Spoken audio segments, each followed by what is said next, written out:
जय हिंद। एक बार फिर से आप सभी का वयम जीएस रिसर्च सेंटर पर स्वागत है। आज है 22 मई। तो 22 मई को बनने वाले जितने भी महत्वपूर्ण करंट हैं उनको हम इस वीडियो में डिस्कस करेंगे। चलिए स्टार्ट करते हैं।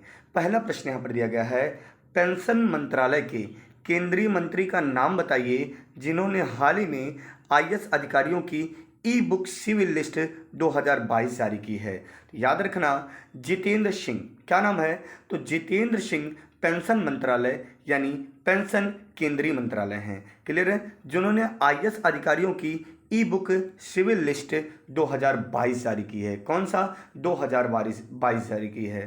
क्लियर है ना? याद रखना, यह सिविल सूची का 67वां संस्करण है। कौन सा संस्करण प्यारे बच्चों? 67वां संस्करण है। यह है सिविल सूची का 67वां संस्करण है। और साथ में एक पॉइंट और याद रखने लायक है आपको, यह पीडीएफ में ई बुक का दूसरा संस्करण है। जैसे ई बुक सिविल लिस्ट जारी किया गया है, तो अगर आपसे पूछ लिया जाए यह ई बुक का कौन सा संस्करण है, तब आप कहिएगा यह दूसरा संस्करण है। जबकि यह टोटल कौन सा संस्करण है, तो आपका जवाब हो जाएगा यह सिविल लिस्ट का 67वां संस्करण है। क्लियर है? पेंशन मंत्रालय के केंद्रीय मंत्री कौन है, तो आपका जवाब हो जाएगा जितेंद्र सिंह। चलिए अगले प्रश्न पे चलते हैं। हाल ही में किस इंश्योरेंस कंपनी ने भारत का पहला dental health insurance plan launch किया है? तो याद रखना, भारत का पहला dental health insurance plan launch किया है PNB Met Life India insurance. कौन? PNB Met Life India insurance. Clear point? अगले प्रश्न पे चलते हैं। हाल ही में किस शहर में जल्द ही मैडम तुसाद संग्रहालय शुरू करने की घोषणा की है? तो याद रखेंगे, हाल ही में नोएडा शहर में, कहाँ पर? नोएडा में मैडम तुषार संग्रहालय शुरू करने की घोषणा की है। तो मैडम तुसाद कहाँ पर? तो आपका जवाब हो जाएगा नोएडा में। कौन सा संग्रहालय? तो आपका जवाब हो जाएगा मॉम संग्रहालय। क्या बोलेंगे? मॉम संग्रहालय। इस नए आयोजन स्थल खेल पर याद रखना, मनोरंजन, इतिहास और संगीत के 50 और अंतर्राष्ट्रीय दिग्गज शामिल होने वाले हैं। 50 भारतीय और अंतर्राष्ट्रीय कुछ लोग यहाँ पर शामिल होंगे, याद रखना। Clear point? आगे चलते हैं। हाल ही में विश्व बैंक ने किस राज्य के श्रेष्ठ जी परियोजना के लिए 350 मिलियन अमेरिकी डॉलर की वित्तीय सहायता देने की मंजूरी दी है? याद रखना, विश्व बैंक ने गुजरात राज्य को श्रेष्ठ जी परियोजना के लिए, किस परियोजना के लिए? श्रेष्ठ जी परियोजना के लिए 350 मिलियन अमेरिकी डॉलर वित्तीय सहायता देने की मंजूरी दी है। तो बात आई है विश्व बैंक की। तो विश्व बैंक की स्थापना कब हुई थी? तो विश्व बैंक की स्थापना हुई थी जुलाई 1944 में। क्या बोलेंगे? जुलाई 1944 में। एक बार कमेंट करेंगे प्यारे बच्चों, जुलाई 1944 में। याद रखेंगे सभी लोग ना। तो कौन सी योजना के लिए? श्रेष्ठ जी परियोजना के लिए कितना? 350 मिलियन अमेरिकी डॉलर वित्तीय सहायता की मंजूरी दी है। किस राज्य को? गुजरात। Clear point? तो अगर हम बात कर लें गुजरात के सीएम कौन है, तो याद रखना, गुजरात के सीएम है मुख्यमंत्री भूपेंद्र भाई पटेल। क्या बोलेंगे? भूपेंद्र भाई पटेल। और गुजरात के जो राज्यपाल हैं उनका नाम है आचार्य देवव्रत। क्या बोलेंगे? आचार्य देवव्रत राज्यपाल हैं, गवर्नर हैं, और सीएम हैं भूपेंद्र भाई पटेल। अगले प्रश्न पे चलते हैं हम लोग। हाल ही में किस राज्य की कैबिनेट ने किसानों के लिए 1500 रुपये प्रति एकड़ प्रोत्साहन राशि की मंजूरी दे दी है? तो याद रखना, हाल ही में पंजाब कैबिनेट ने प्रति एकड़ 1500 रुपये मंजूरी राशि की मंजूरी दे दी है। कितना? 1500 रुपये प्रति एकड़ प्रोत्साहन राशि की मंजूरी दी है। कौन सी कैबिनेट है, कौन सी राज्य सरकार ने? तो आपका जवाब हो जाएगा पंजाब। तो पंजाब के मुख्यमंत्री कौन है? भगवंत मान सिंह हैं। कौन है? भगवंत मान सिंह हैं, जो आम आदमी पार्टी से ताल्लुक रखते हैं। अगर पंजाब के राज्यपाल की बात करें तो याद रखना आप लोग, बनवारी लाल पुरोहित। क्या बोलेंगे? यहाँ के राज्यपाल हैं प्यारे बच्चों बनवारी लाल पुरोहित। क्लियर है? पंजाब के राज्यपाल का नाम एक बार आप लोग कमेंट करेंगे, बनवारी लाल पुरोहित। और मुख्यमंत्री आप लोगों के जुबान पर होगा भगवंत मान सिंह। क्लियर है? हाल ही में किस राज्य सरकार ने 1 नवंबर को, कब? 1 नवंबर को भारत का पहला सरकारी ओटीटी मंच लॉन्च करने की घोषणा की है? याद रखना, केरल सरकार ने। तो हाल ही में केरल सरकार ने 1 नवंबर को भारत का पहला सरकारी ओटीटी मंच लॉन्च करने की घोषणा की है। तो बात आई है ओटीटी की, तो ये क्या होता है? Over the top. क्या बोलेंगे? Over the top. तो बात आई है केरल की, तो केरल की सबसे पहले आप बताएंगे केरल में एक विद्रोह हुआ था जिसे क्या कहा जाता है, मोपला विद्रोह। तो याद रखेंगे मोपला विद्रोह किस राज्य से संबंधित है, तो केरल राज्य के मालाबार तट से संबंधित है। ठीक है ना, केरल के तट का नाम क्या है प्यारे बच्चों, मालाबार का तट है। तो मोपला विद्रोह का संबंध किससे है, केरल राज्य से है। क्लियर है। मोपला जनजाति कहाँ पर पाई जाती है, तो याद रखना मोपला जनजाति केरल में मालाबार तट के पास पाई जाती है। क्लियर है पॉइंट। अगले प्रश्न पे हम लोग चलते हैं। हाल ही में किस राज्य सरकार ने राज्य के लोगों के लिए पहला जनसंपर्क कार्यक्रम लोक मिलनी योजना शुरू की है, तो याद रखना हाल ही में पंजाब सरकार ने जनसंपर्क कार्यक्रम के लिए लोक मिलनी योजना शुरू की है।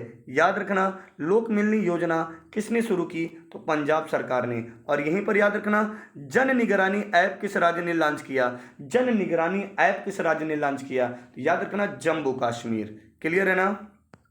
हाल ही में अब्दुल गफ्फार चौधरी का निधन हो गया, वह किस देश के प्रसिद्ध संगीतकार थे, तो याद रखना अब्दुल गफ्फार चौधरी का निधन हो गया, वह बांग्लादेश के प्रसिद्ध संगीतकार थे।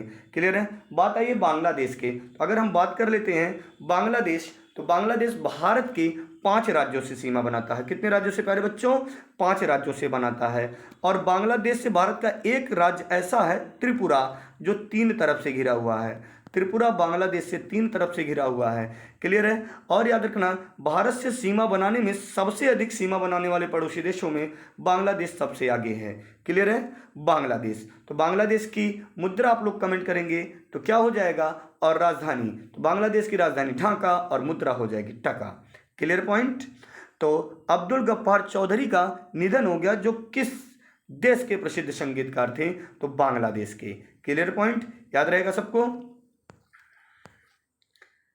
हाल ही में तुर्की के इस्तांबुल में हो रहे विश्व महिला मुक्केबाजी चैंपियनशिप 2022 में 52 किलोग्राम वर्ग में किस भारतीय महिला ने स्वर्ण पदक जीता है, तो याद रखना कहां पर हो रहा है, तुर्की के इस्तांबुल में हो रहे विश्व महिला मुक्केबाजी चैंपियनशिप 2022 में 52 किलोग्राम वर्ग में किस भारतीय महिला ने स्वर्ण पदक जीता है, तो याद रखना स्वर्ण पदक जीती हैं निकहत जरीन। कौन जीता प्यारे बच्चों, निकहत जरीन। क्लियर है। कितने किलोग्राम भार में, तो आपका जवाब हो जाएगा 52 किलो वर्ग में भारतीय महिला ने स्वर्ण पदक जीता।